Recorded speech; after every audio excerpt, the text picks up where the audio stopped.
Hey there, Leah here at Great Heritage Farm. I wanted to take a quick moment to show you what a whole pig looks like. And I'll go through each of the cuts here. So this pig came in a little under 200 pounds hanging weight. And we'll start with the bacon. I like to have my bacon in 1 pound packages. And this pig gave us 15 delicious bacons. I love how marbled it is, fries up crispy, amazing BLTs. Next are the hams. Each pig will have 2 hams. I like to have them cut in half, makes it easier to work with because they are quite large.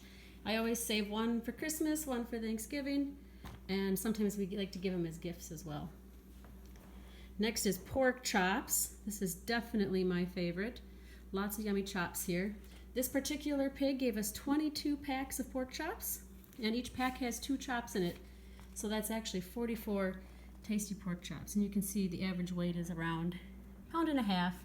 Is kind of what we strive for in our pork chop packets. Next are the pork roasts. These are my son's favorite. He really likes pulled pork. Cook these up in a slow cooker and your house will smell amazing for the day. So we usually shoot for around 2.5 to 3 pound roasts. That seems to work well for our family. I had him do one of them a little bigger for when company comes over. But this pig gave us 10 of these beautiful roasts. And then I like to do ground pork. You can request the butcher season them and it's delicious that way. I actually requested these to be plain so I can do my own seasoning.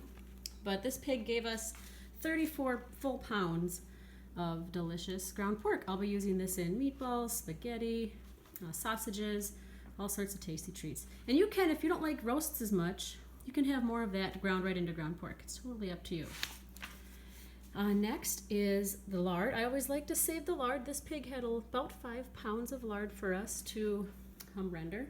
It comes unpurified basically. You have to cook it on the stove and then it'll turn to that beautiful white creamy lard that you can use in cooking, or my grandma used to use it for making pies, the flakiest, tastiest pie crusts. And then lastly, this is the more adventurous stuff. Our family really does like to try to eat head to tail.